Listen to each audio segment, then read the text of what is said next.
Assalamualaikum warahmatullahi wabarakatuh. Salam sejahtera untuk sahabat-sahabat semua. Ketenangan, kedamaian, kenyamanan, keberlimpahan, keberkahan, dan kebahagiaan semoga menyelimuti kita selalu. Amin.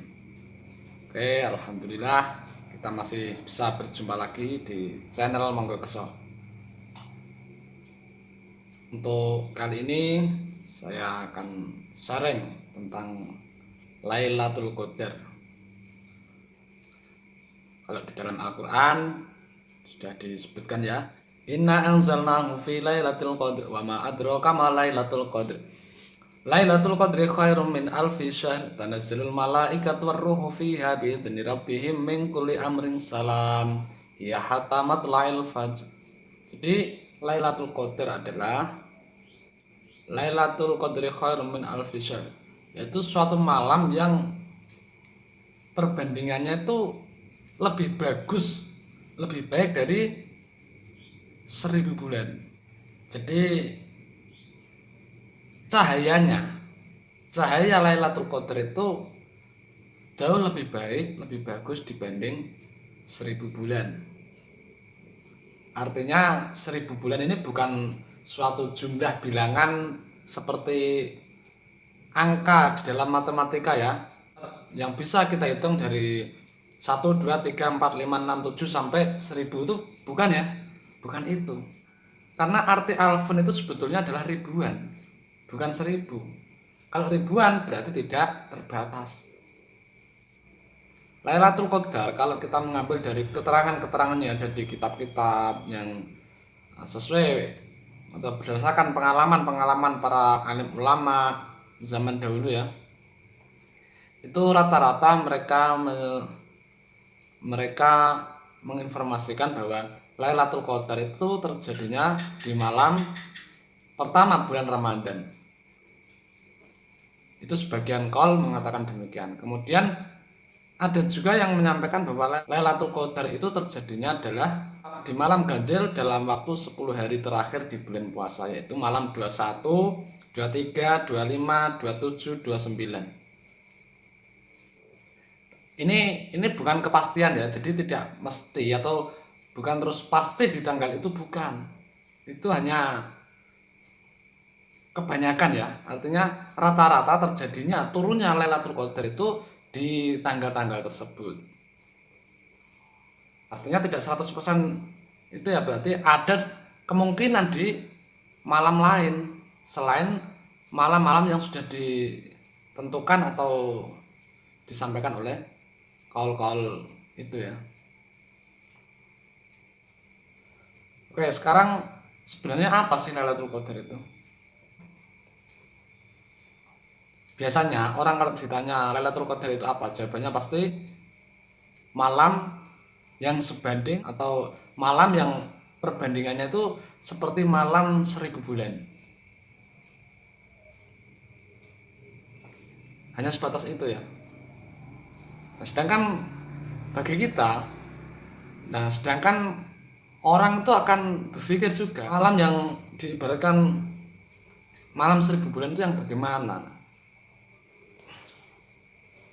Oke, ini saya berusaha untuk menyampaikan ya berdasarkan atau sesuai atau sebatas dengan pengetahuan yang saya dapatkan ya. Jadi bisa benar, bisa juga salah. Karena meskipun hari ini benar misalnya ya, itu sudah bisa terus akan menjadi benar seterusnya, itu tidak bisa berubah maksudnya. Apa yang saya sampaikan hari ini misalnya kok benar, di hari yang lain itu pasti ada kebenaran yang lebih benar dari hari ini. Karena memang kebenaran itu ya seperti itu. Di setiap waktu, setiap zaman itu pasti ada kebenaran yang lebih benar lagi. Oke, berdasarkan atau sesuai dengan sebatas pengetahuan saya ya, Lailatul Qadar itu adalah suatu malam di mana seorang hamba ini mengalami suatu pencerahan. Kalau dalam dunia spiritual itu bahasanya pencerahan. Pencerahan itu ya bisa terjadinya kemakrifatan, terjadinya pertemuan antara sang hamba dengan Rabb-nya. hakikat Lailatul Qadar yaitu. Atau saya ibaratkan seperti kondisi ketika Kanjeng Nabi Muhammad Isra Mi'raj. Di dalam Isra Mi'rajnya itu Kanjeng Nabi mengalami suatu akhir dari perjalanannya, yaitu sampainya beliau di Sidratul Muntaha. Ketika sudah mulai masuk, maka dikatakan Jibril sudah tidak mampu mengawalnya, karena memang untuk masuk ke situ, untuk mengalami pengalaman itu harus sendirian, itu secara pribadi, tidak bisa menggunakan atau didampingi atau bersama selain diri kita, itu tidak bisa. Semua akan sirna, semua akan hancur terbakar. Hanya diri kita sendiri yang mampu, yang bisa masuk ke pengalaman itu.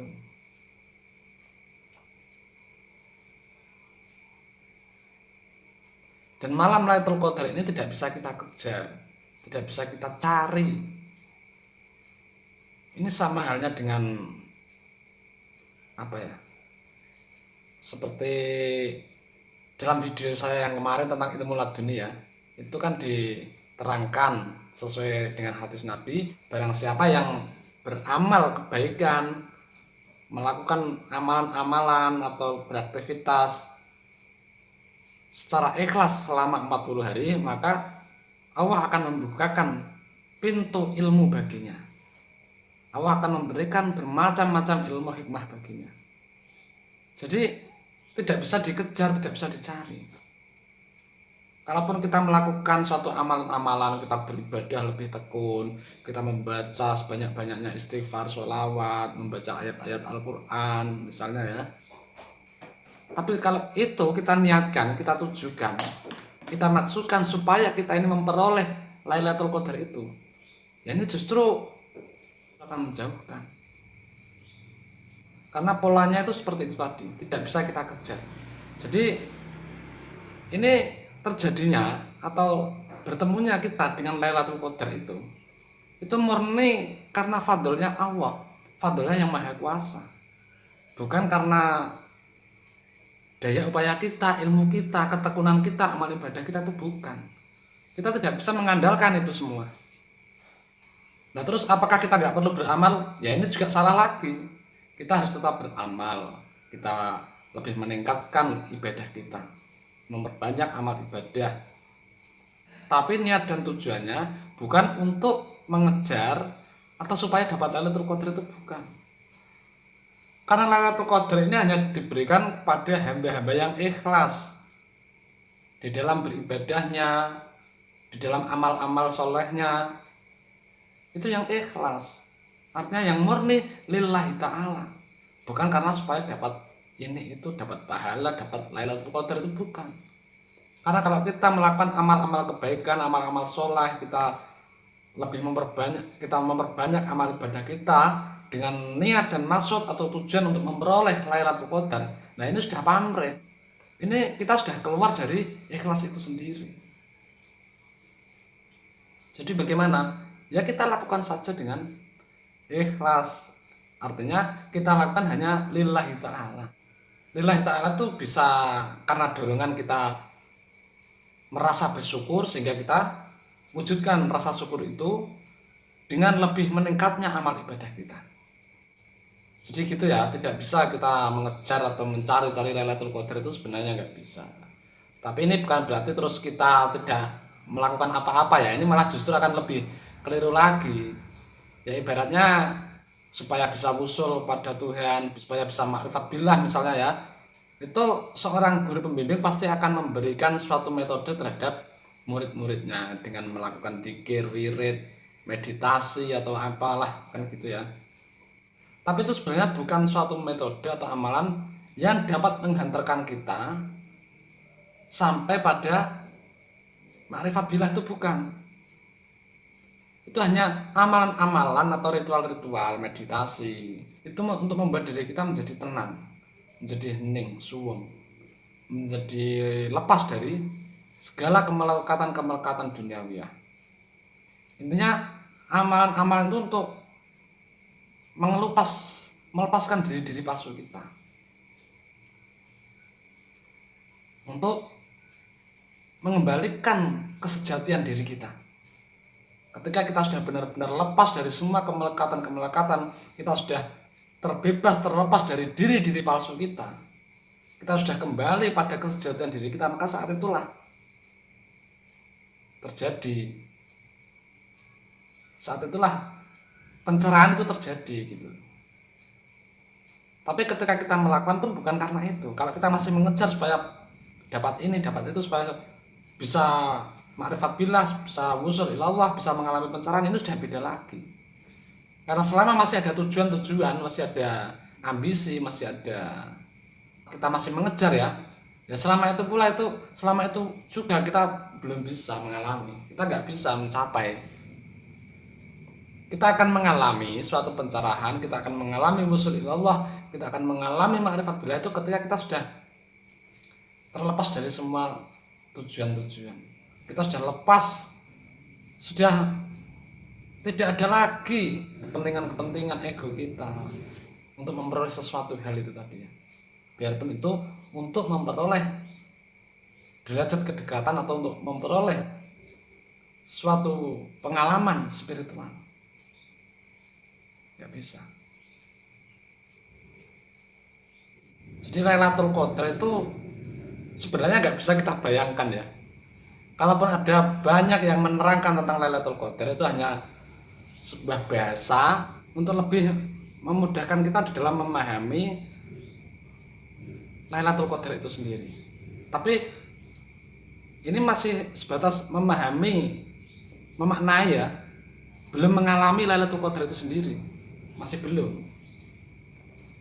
Dan apa yang disampaikan, apa yang diceritakan, dijelaskan oleh orang-orang tentang Lailatul Qadar itu ya, yaitu bukan Lailatul Qadar itu sendiri. Itu masih perumpamaan, masih majas, masih ibarat ya, belum yang sebenarnya. Untuk mengetahui hakikat Lailatul Qadar yang sebenarnya, ya kita sendiri harus mengalaminya. Bagaimana supaya kita mengalaminya? Ya kita harus sudah dalam kondisi kosong, atau bisa juga sudah tidak ada lagi selain Allah di dalam hati kita. Selama masih ada makhluk-makhluk, masih ada selain Allah di dalam hati kita, ya belum bisa kita mengalami yang namanya Lailatul Qadar. Kemudian apa dampak atau manfaat bagi orang-orang yang menemukan Lailatul Qadar, atau bagi orang-orang yang mengalami Lailatul Qadar ini? Dampaknya atau manfaatnya ya, itu ya banyak sekali atau sangat luar biasa ya. Karena ini berkaitan dengan perubahan spiritual kita. Jadi dampaknya itu pada perubahan emosional kita, mental kita, mindset kita, perubahan kehidupan kita. Yang tadinya kita itu sedang dalam keadaan terpuruk menjadi bangkit. Yang tadinya kita itu orangnya malas menjadi lebih rajin. Yang tadinya kita itu bodoh, kita akan mengalami suatu perubahan menjadi berpengetahuan. Yang tadinya kita itu suka marah-marah, nggak sabaran, kita itu penuh dengan penyakit-penyakit hati, maka akan mengalami perubahan sebaliknya, menjadi lebih legowo, lebih sabar, lebih aris ya, artinya lebih penuh dengan cinta kasih, welas asih. Jadi kita akan mengalami suatu perubahan di dalam kehidupan kita, suatu perubahan yang sangat luar biasa, yang sangat baik bagi kehidupan kita. Hanya itu ya, kalau diurai semuanya ya sangat luas sekali ya, tapi sebagai gambarannya ya seperti itu. Jadi satu, Lailatul Qadar itu yang dimaksud dengan malam 1000 bulan itu bukan berarti sesuai dengan hitung-hitungan matematika itu ya, bukan. Karena alfun itu ribuan, bukan 1000 sebenarnya. Dan Lailatul Qadar ini tidak bisa kita kejar, tidak bisa kita peroleh dengan ambisi, dengan ego, dengan ketergesa-gesaan, itu nggak bisa ya. Dan Lailatul Qadar juga adalah